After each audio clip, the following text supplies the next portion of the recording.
à Porto, qui est la ville où je suis né et j'ai passé toute ma jeunesse.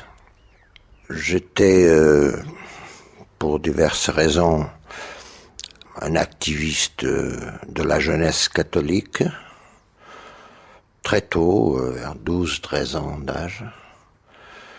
Et petit à petit, avec les événements qu'il y a eu, je me suis rendu compte qu'il y avait une contradiction profonde entre mes croyances religieuses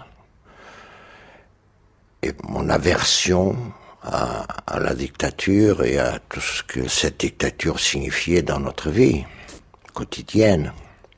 Il faut situer ça dans une époque où beaucoup de choses importantes se sont passées au Portugal et dans le monde surtout. La révolution cubaine, par exemple, le Concile Vatican II, enfin plusieurs événements qui ont provoqué une prise de conscience de la part de la jeunesse étudiante. En 58, j'avais 16 ans. J'étais sur le point d'entrer à l'université et j'ai vite compris que la seule façon organisée et efficace, je le croyais à l'époque, de combattre la dictature était le Parti communiste. Donc rapidement, j'ai fait ce saut d'une église à l'autre, de l'église catholique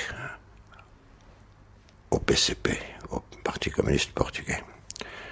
Qui était complètement clandestin à l'époque. Absolument clandestin, et le simple fait d'être suspecté d'y appartenir était un motif pour être emprisonné et pour être jugé en tribunal. L'autre fait qui a été décisif a été le déclenchement de la guerre coloniale en février 61 sur les trois fronts qui presque en même temps ont déclenché les hostilités contre le colonialisme et pour l'indépendance des colonies. Mozambique, Angola, Guinée-Bissau, Guinée-Cap-Vert. Ils étaient ensemble dans la lutte. Donc, la jeunesse universitaire, très vite, vers 62-63, a commencé à être réquisitionnée pour suppléer aux déficiences du contingent. Mais l'important ici, en plus de cette perspective noire qui était devant nous, était le fait qu'après 16 ans d'âge, tout jeune, universitaire ou non, était assujetti à des règles militaires. Tous ses mouvements, toute son activité était déjà sous contrôle de l'armée.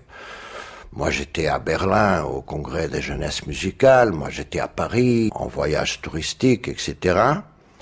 J'ai eu besoin d'un document militaire, ce qu'on appelait l'autorisation militaire, pour franchir la frontière.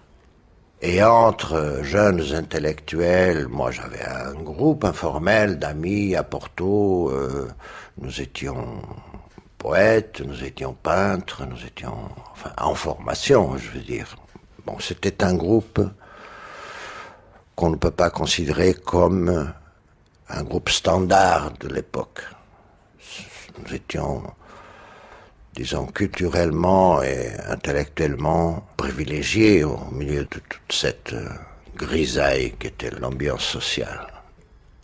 C'est aussi à ce moment qu'on commence à connaître, dans le milieu étudiant et pas seulement, José Afonso.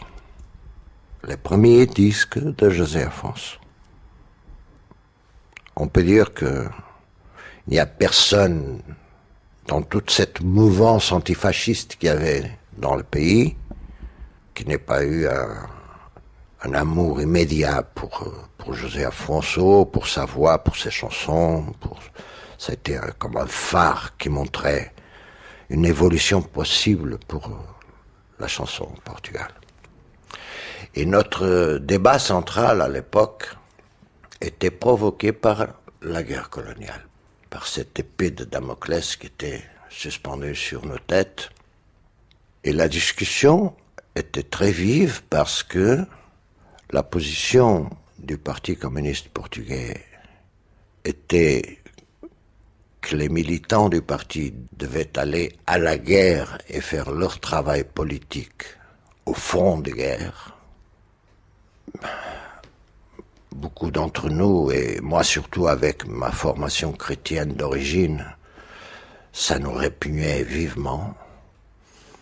Et nous avons commencé à connaître la discussion qui, sur ce même sujet, a existé en France à l'époque, à cause de la guerre d'Algérie.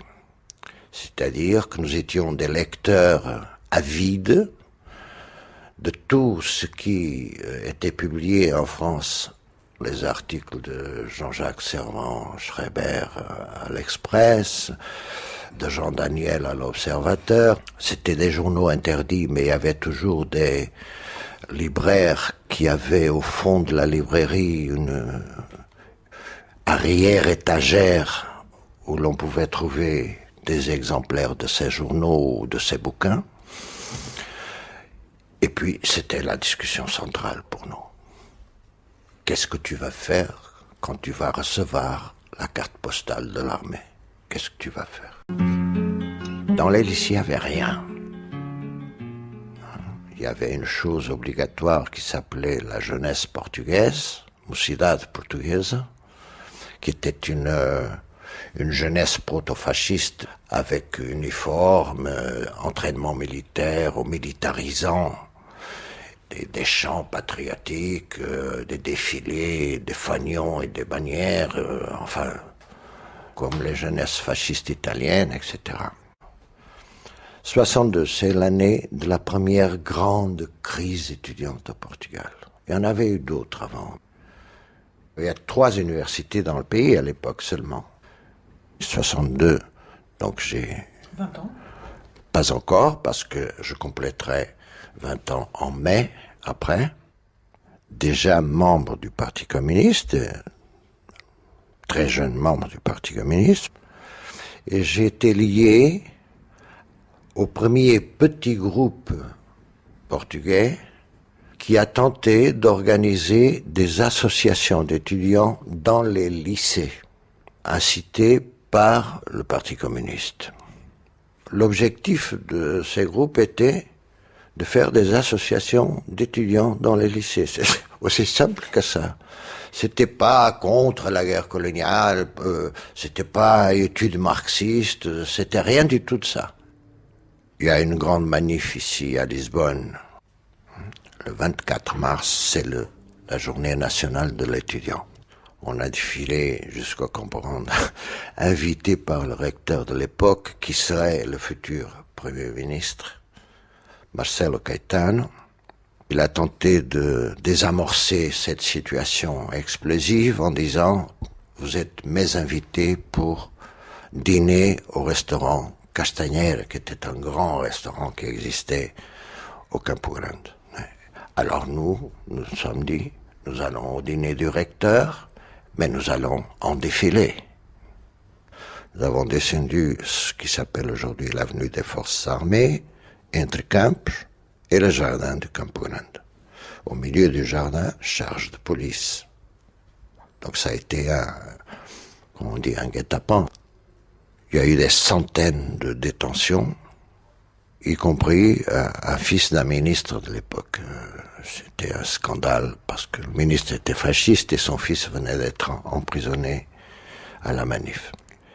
Et en avril 62, pendant les vacances de Pâques que je passais chez ma mère à Porto, je suis pris par la police politique. À 7 heures du matin, ils sont entrés chez ma mère et ils m'ont arrêté. Accusation, membre du Parti communiste portugais. Il ne disait jamais comme ça, il disait membre du dit Parti communiste portugais, entre guillemets. Et j'étais emprisonné avec toute l'organisation du parti dans la région de Coimbra, pour le fait que le fonctionnaire clandestin du parti, qui contrôlait toute cette région, avait été arrêté quelques semaines auparavant. On ne le savait pas, parce qu'on se rencontrait clandestinement 5 minutes quelque part, et puis très vite, on se séparait. Et ce fonctionnaire, qui s'appelait Viana, avait donné à Lapide plus de 300 noms de militants du parti. Le lendemain matin, nous sommes transportés à Lisbonne. On nous met dans une grande salle de la prison de Aljoube, à côté de la vieille cathédrale. Et je suis mis dans cette salle et je vois 21 personnes, moi compris. C'était la structure centrale de l'organisation du Parti communiste à Coimbra. Et nous nous sommes dit, nous sommes foutus.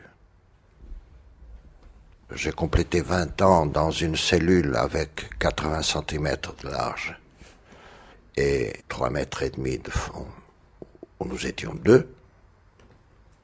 C'était ce qu'on appelait les tiroirs de l'Aljoube, de la prison. C'était comme des tiroirs.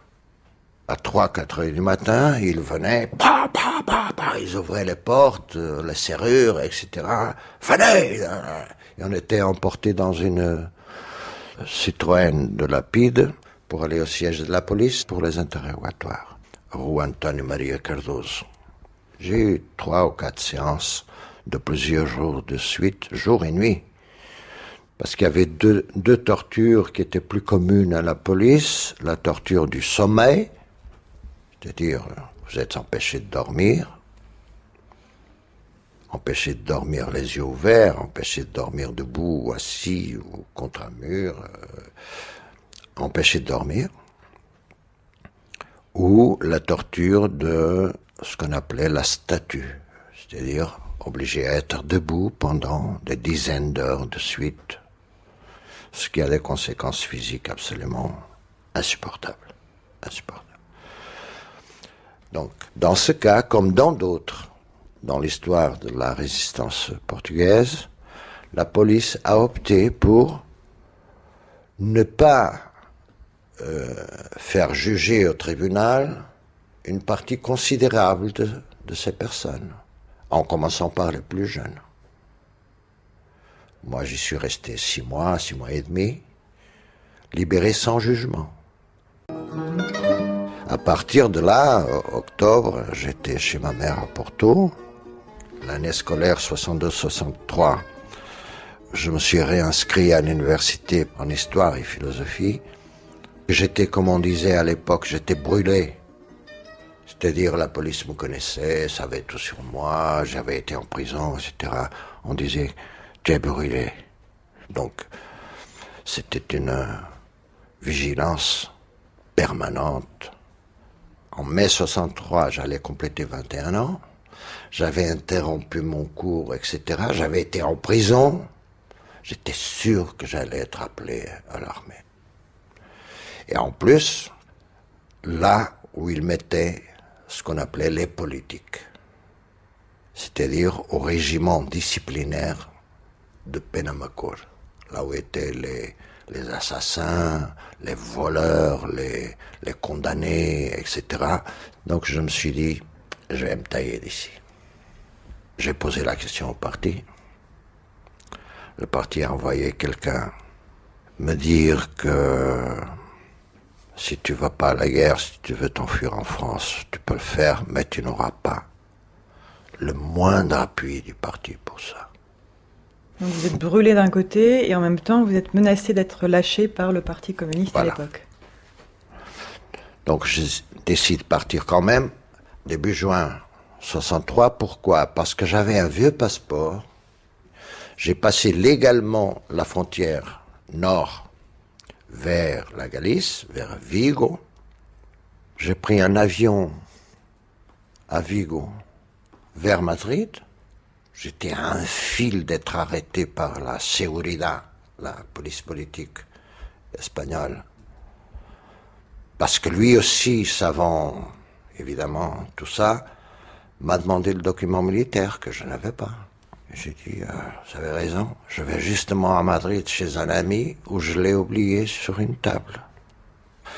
Il a souri et il m'a laissé suivre. J'avais un petit sac avec rien. Un livre de poèmes et quelques pièces de... Et à Madrid, j'ai attendu 2 ou 3 heures et j'ai pris le Sud Express de Madrid vers Paris.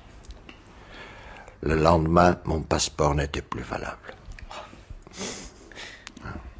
Mais c'était pas... Je connais des tas d'histoires de gens qui se sont enfuis du Portugal. C'était pas aussi idyllique que ça. C'était des gens qui frappaient à ma porte à Paris quand ils arrivaient, comme cet Alvaro Morne, qui passait parfois des journées entières enterré dans la neige des Pyrénées pour échapper à la Guardia Civile espagnole et pour échapper aux gendarmes français.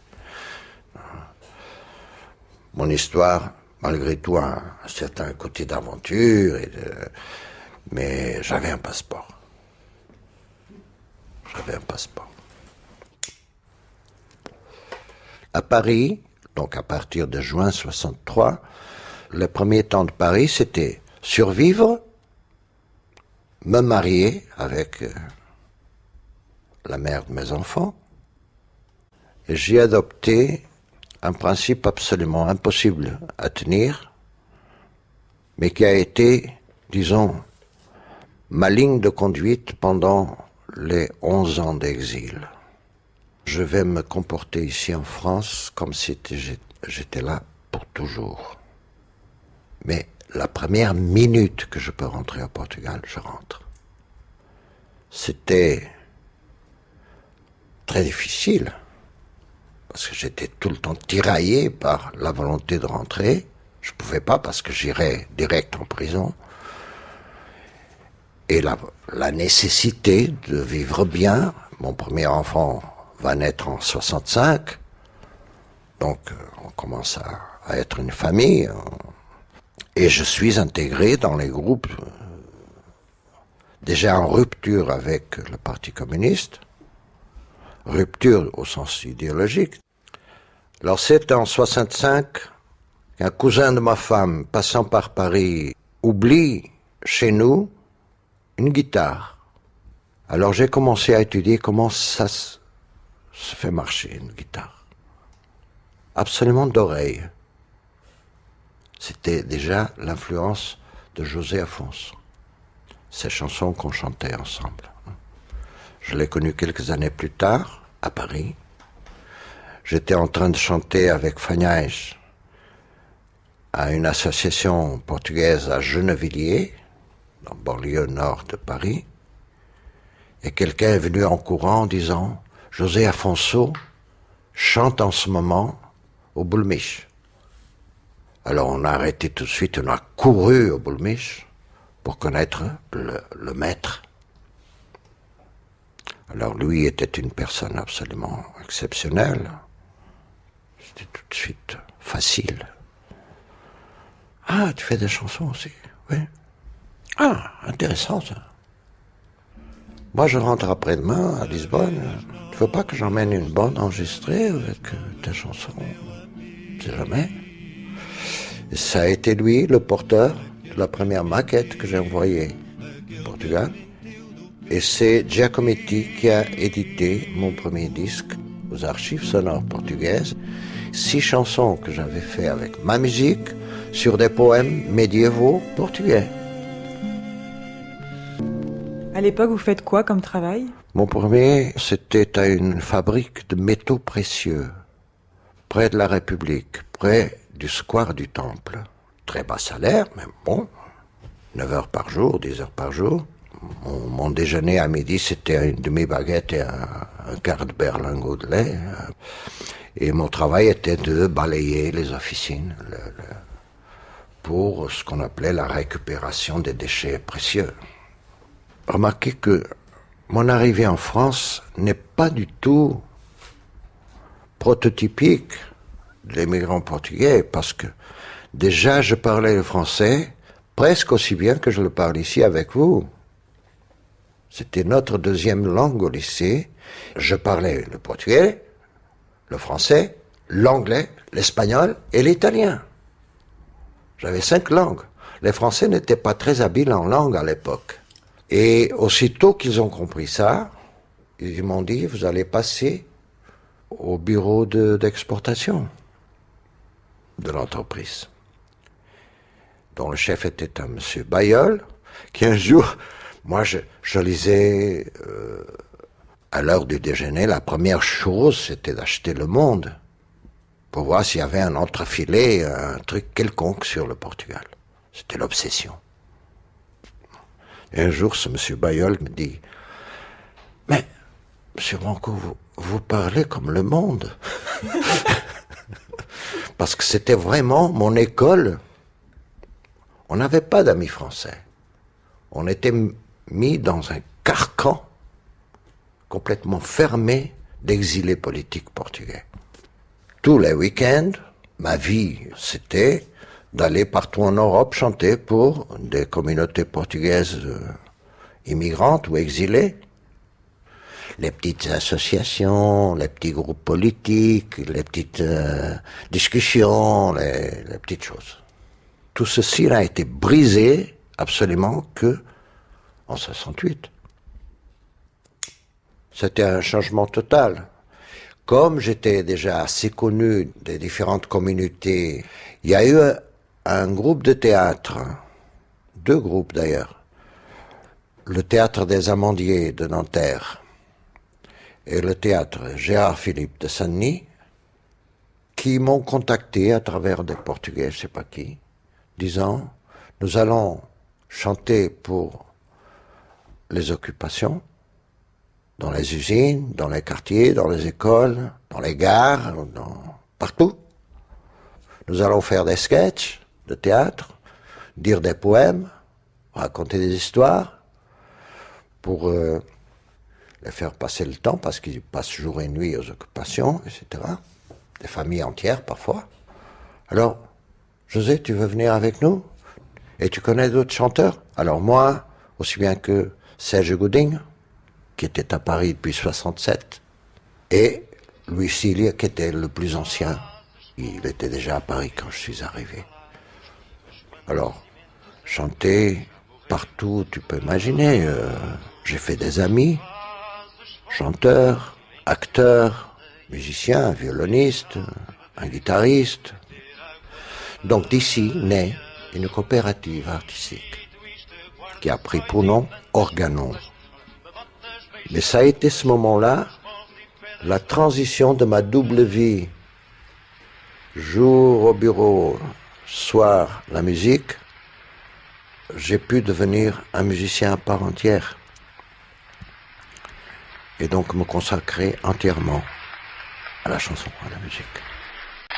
Alors 1971, à Paris, c'est l'année où vous faites les arrangements et la direction musicale de l'album Cantigas do Maio, des José Afonso, qui contient la chanson Grandola Vila Morena, qui est le signal de la révolution au Portugal. Bon, ce disque a été enregistré quelques mois après mon premier album. Mudam-se os tempos, mudam-se as vontades. Change les temps, change les volontés. C'est un sonnet de notre poète de la Renaissance, Luís de Camões. Et José Afonso m'a invité pour diriger ce travail. On a été au même studio où j'avais déjà enregistré, qui était à Hérouville, un petit village près de Pontoise. Il s'appelait à l'époque Strawberry Studio. Vous voyez, mon premier disque m'a montré plusieurs choses. J'abordais une nouvelle phase de ma vie où il s'agissait de fixer une œuvre sur un support. J'avais un thème que j'ai appelé Gare d'Austerlitz. Je dis à Gilles Salé, ce technicien qui a été le même depuis pour une série de disques, ça c'est le train, c'est le train. Eh bien, allons à Austerlitz, enregistrer le train. Ah, et le disque commencerait comme ça. Bah oui, d'accord. Mais le Sud Express, parce que les gens qui sortent et qui viennent retrouver les gens de famille, etc., tu entends des mots en portugais, en espagnol, le chef de la gare qui annonce « Entre en gare le train numéro 7 en provenance de Lisbonne, Madrid, Hendaye, Bordeaux ». C'est ça que j'appelle mise en scène sonore. Mais même avec les instruments musicaux, il y a cette notion de mise en scène sonore. Le disque de José Afonso, qui est encore aujourd'hui un disque de référence dans la discographie portugaise du XXe siècle, a bénéficié beaucoup de cette expérience. Ce disque, je pourrais être un homme riche aujourd'hui parce que l'éditeur de José Afonso était une entreprise à Porto, Orfeo, c'était la marque. Et lui, c'est Arnaldo Trindade, qui a édité une grande partie de l'œuvre de José Afonso.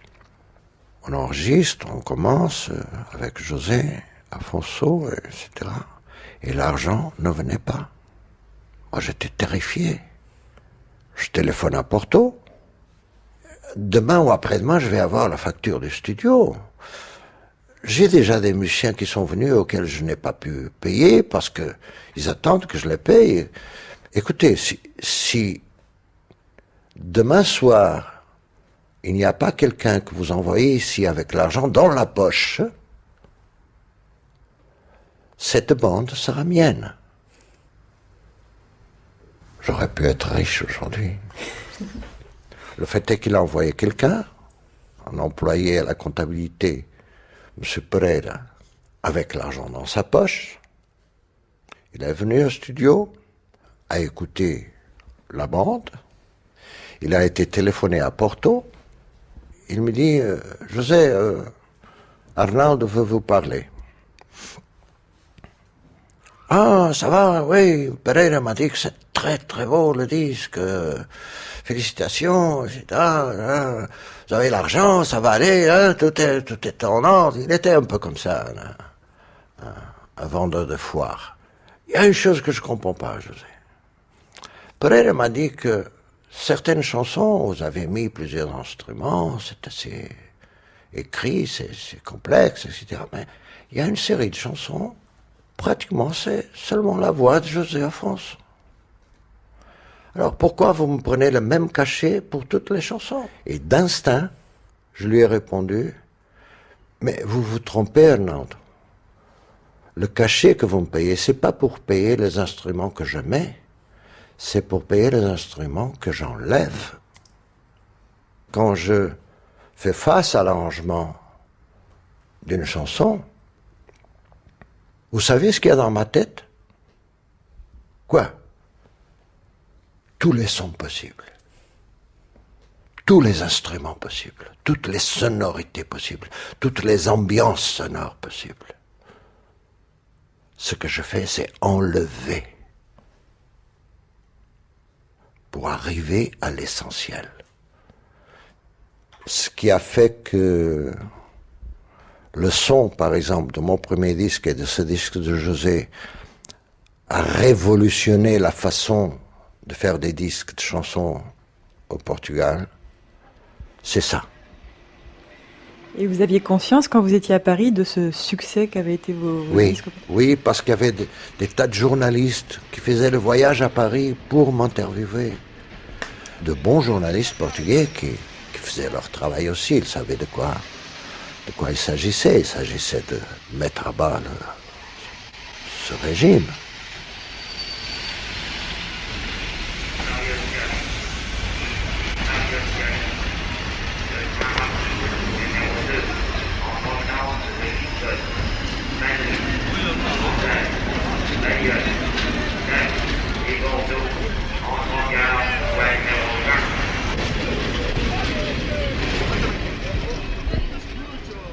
Grândola était une chanson que José Afonso avait composée en hommage à une collectivité de Grândola.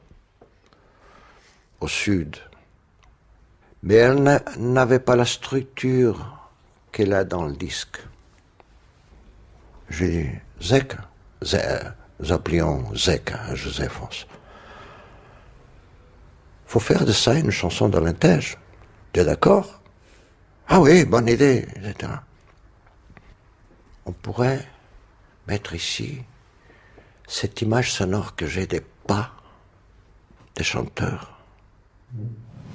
Un mouvement qu'ils font encore aujourd'hui, les bons groupes. Chut, pas, chut, pas, chut, pas. Glissement, posé, glissement, posé, sur une cadence lente. Dans l'Intègre, tout est lent, hein, parce que c'est la grande plaine. Et ce soir-là, cette nuit-là, vers 2-3 heures du matin, quand on était sûr qu'il y avait le silence, on a enregistré quelques minutes de pas, embrassés comme les Alentégeans, exactement à la manière des travailleurs de l'Intègre. Sur cette base, José Afonso a chanté et nous avons fait le chœur avec lui.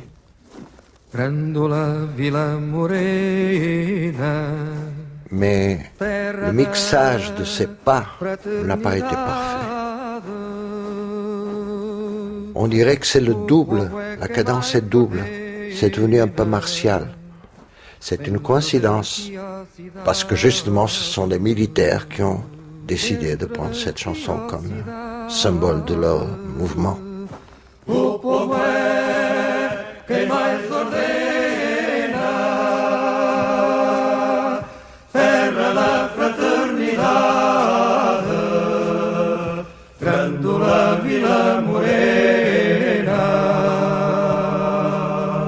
À 7 heures du matin du 25 avril 1974, j'étais séparé de ma femme, j'étais à un petit hôtel à Montparnasse. Le portier de nuit, qui était portugais, comme c'était courant chez les exilés, quand je descends pour aller prendre le train pour aller à Trappes, me dit, tu as entendu les nouvelles chez France Inter? Non, pourquoi? Paraît qu'il y a un coup militaire au Portugal. Voilà, c'est la première information que j'ai eue. Et j'étais très méfiant, parce que on se disait qu'il y avait un danger de coup militaire de droite contre Caetano, de la part de ce qu'on appelait ici la brigade du rhumatisme, qui étaient les vieux généraux fidèles à Salazar. Le Monde, c'était 5 colonnes à la une, ce jour-là, c'était énorme. C'est une dictature de 48 ans, attention. J'étais très méfiant et je me suis posé 2 conditions pour mon éventuel retour au Portugal. 2 choses qui pour moi étaient fondamentales. Premièrement, guerre coloniale. Qu'est-ce qui va se passer avec la guerre? Et deuxièmement, police politique et prisonniers politiques. Très vite, le mouvement des forces armées a publié des communiqués parlant, non pas encore d'indépendance, mais de autodétermination des peuples des colonies, etc. Mais pendant quelques jours encore, il y a eu 2 ou 3 prisonniers politiques qui n'étaient pas libérés. Et je me suis dit, tant qu'ils ne sont pas tous en liberté, moi je ne rentre pas. Le lundi 29 avril, mon beau-frère me dit, ils sont tous sortis. Et je suis parti le 30, le lendemain, dans un avion, où voyageait aussi Álvaro Cunhal et tout son staff du comité central du PCP, avec Luis Chili et sa femme aussi. Et vers 3 heures de l'après-midi, on a atterri à Lisbonne. Des soldats ont poussé l'échelle auprès de l'avion et se sont postés comme ça. J'ai dit, bon, ça y est, on va tous nous arrêter. Mais non, c'était une espèce de garde d'honneur pour Álvaro Cunhal. Et dehors, il y avait Zé Afonso, il y avait Adriano, il y avait Letria, il y avait José Duarte, il y avait des tas de gens de la musique. Et on a chanté Grandola. Et on s'est donné rendez-vous pour cette nuit-là, se retrouver tous, et d'autres encore si possible, pour discuter entre nous qu'est-ce qu'on va faire.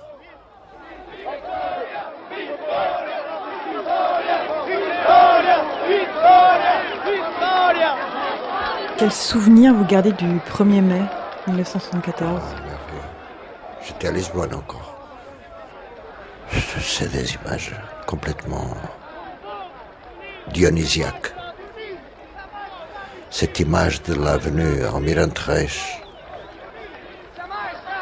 bourrée à craquer de gens, de toutes les conditions, de tous les âges, de tous les genres. Et c'était une fête merveilleuse, une foule à perdre de vue. On a calculé 1 million de personnes. Dans un pays de 10 millions, c'est fort. C'est la joie, la détermination, la notion qu'il y a un chemin qui commence. Voilà, c'est ça. Un nouveau début de tout. De l'amour, du travail, de la famille, de la poésie, de la musique. Tout est à recommencer. Et c'est là que commence l'aventure du GAC, du groupe d'action culturelle. La nuit du 30 au 31, la nuit, on s'est réunis. On a adopté une espèce de manifeste déjà bien orienté idéologiquement par mes soins. Très rapidement, dans les semaines qui suivirent, ce groupe s'est désarticulé en plusieurs tendances. Parce que tout au Portugal a été fait comme ça. Il y avait ceux de l'extrême gauche, il y avait ceux du PC, il y avait ceux à droite du PC, donc socialistes enfin. Mais la première mouture de ce manifeste a été signée par tout le monde, depuis Manuel Alegre, le poète, jusqu'à nous qui étions, disons, l'extrême gauche de la chose. Donc c'était la grande union des chanteurs et des poètes pour changer ce pays. Et c'est en septembre, je crois, 74, enfin, tout cet été-là, c'était ce groupe qui allait partout chanter Expérience merveilleuse. Par exemple, à Alvito, une fête à la place centrale, tu commences à chanter des chansons politiques, des chansons populaires. On parle aux gens, on leur dit qu'est-ce qui arrive à ce pays, qu'est-ce qu'on va faire avec tout ça, les pauvres et les riches, la lutte des classes, tout ça. Et puis un groupe de 3 ou 4 femmes qui arrivent au micro et disent nous allons raconter ce que c'était notre vie avant. La demi-sardine sur le pain à l'heure du déjeuner. L'eau rationnée pour les travailleuses qui étaient là. L'engagement à 6 heures du matin et celles qui n'étaient pas engagées parce que la police ne les aimait pas. Et tout ça, bim, bim, bim, bim, bim, toute l'histoire. Toute l'histoire. C'est-à-dire, c'était concret, cette histoire de donner la parole au peuple. C'était bien concret. Le gars qui a fait en 3 ans 1200 prestations gratuites. C'était fou, c'était dingue. Parce qu'en même temps, moi personnellement, j'ai aidé à fonder une organisation politique qui s'appelait UDP, Union démocratique populaire. Donc c'était une force déjà considérable, qui avait une grande implantation populaire dans les quartiers pauvres, dans les petits villages, là où il y avait des usines normalement. Après on a commencé à éditer des disques, toujours selon la démarche révolutionnaire, des disques bien faits, mais vendus très bon marché, directement à la population, à bas les maisons d'édition, à bas le grand commerce. Il y a une chose que j'ai compris avec le temps, Et avec toutes ces expériences, l'engagement, c'est pas une chose simple. Moi, j'ai jamais accepté les attitudes des gens qui nous faisaient venir et qui se foutaient de la qualité du son, de la qualité des musiques qui étaient chantées. Et, comme tu peux imaginer, ça a provoqué pas mal de situations délicates. Un jour, j'ai refusé de chanter avec un type qui est toujours un grand ami à moi. C'est pas ça qui était en question. Parce que courant d'un endroit à l'autre, il a jeté sa guitare dans le coffre de ma voiture, comme ça, sans étui. J'ai dit, mais qu'est-ce que tu viens de faire? C'est comme ça que tu traites ta guitare? Tu comprends pas que c'est une partie de ton corps qui te permet de chanter des chansons et qui... Ah, là, c'est pas important ça. Ah non, pour moi c'est important, je vais pas chanter avec toi. Parce que je suis musicien. Voilà. Et ça a toujours créé des contradictions très difficiles entre moi et les cadres politiques. Toutes ces questions, la plupart des cadres politiques s'en foutent carrément. Ils veulent le spectacle, ils veulent le troupeau qui viennent entendre les mots d'ordre. Alors pour moi, ça, c'est pas révolutionnaire, c'est réactionnaire. De quem é o Carvalhal? É nosso! Assim te quero cantar, mar antigo a que regresso. Neste cais está arrimado o barco sonho em que voltei. Neste cais eu encontrei a margem do outro lado, Grândola Vila Morena. Diz lá, valeu a pena a travessia? Valeu, pois. Moi, je suis révolutionnaire par idée, par conviction, par valeur. Et je te jure, aujourd'hui, j'ai 71 ans, presque 72. C'est les mêmes valeurs quand j'avais 12 ans d'âge. Exactement les mêmes. Que j'ai compris, par intuition, j'ai compris à partir du christianisme. J'ai les mêmes problèmes à cause des mêmes valeurs. Simplement, j'ai pas une guerre coloniale à refuser. Maintenant, c'est la merde des télévisions. C'est le lavage de cerveau. Ce qui se passe est très différent de ce qui s'est passé avant. Le monde est très différent. La structure sociale des classes, des gens, des intérêts est très différente. Ce qui est nouveau maintenant, c'est ceux qui n'étaient pas en crise. Les classes moyennes, qui ont commencé à être en crise. Ça, c'est nouveau. Évidemment que les pauvres sont très atteints par cette crise aussi, parce que le 25 avril a créé des choses importantes pour leur vie quotidienne.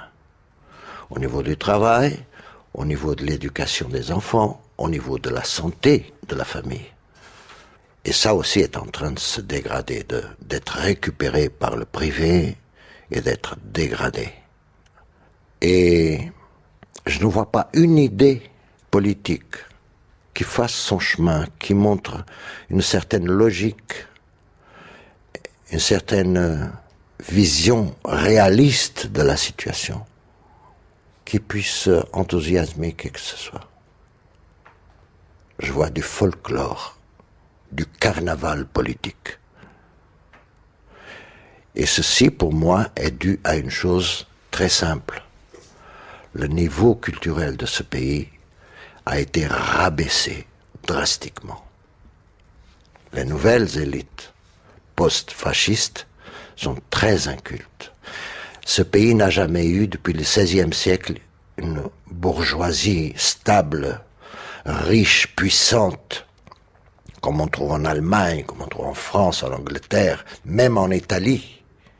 Une bourgeoisie qui, ayant le pouvoir depuis des générations et des générations, puisse se donner le luxe d'aimer la culture, d'aimer les arts, de donner à manger à Beethoven, donner à manger à Mozart, donner à manger à Visconti. Ce sont des élites minables qui ont seulement comme préoccupation l'argent rapide et facile. Il n'y a pas de projet dans ces vies-là. Il n'y a pas un projet de classe, et c'est ça qui est grave. Il y a des projets individuels, il y a des ambitions, mais il n'y a pas un projet de classe. J'ai la sensation, même quand il y a eu ces grosses manifestations alternatives, c'était un cirque. Et donc la réponse a été la constitution d'une marée de gens qui n'ont pas de rapport avec la vraie politique, celle où il s'agit de se mettre ensemble pour résoudre des problèmes. Les gens dépendent de ce qui a été conquis en 1974, c'est pas ce qui a été conquis qui dépend d'eux. C'est ça. C'est toujours la même question d'engagement si on va bien. Ça va prendre très très longtemps, jusqu'à ce que cette chose très belle et très inexistante qu'est l'initiative populaire puisse mener à quelque part. C'est pour ça que je passe beaucoup de temps, tous les ans maintenant, au Brésil. Il y a du mouvement social au Brésil, tu vois. Il y a du mouvement social. Il y a de la poigne. Il y a un projet. Então, e o que escolhes, cidadão? Escolhes o quê? Que tal é esse menu onde quem decide és tu? Será que ainda não tocas? Tu eleges, eles governam. Governam e são governados pelos privilegiados do capital abstado. C'était José Mario Branco, Rêve d'avril. Remerciements Emmanuel Boulois, Françoise Cabane, Margarida Silva, Nelson Guerrero et Pedro Fidalgo. Prise de son, Georges Thau. Réalisation, Anne Fleury. José Mario Branco, Rêve d'avril, un documentaire d'Elsa Cornevin. E depois? Não é só não ser cumprido, é ser cumprido ao contrário. Virar o prego ao contrário para espatar na tua vida. Para estrugir a tua vida na panela inoxidável do mercado. Estás lixado. Tu pensas que é um contrato, mas eles não têm palavra, eles não estão lá para isso. A palavra que eles têm...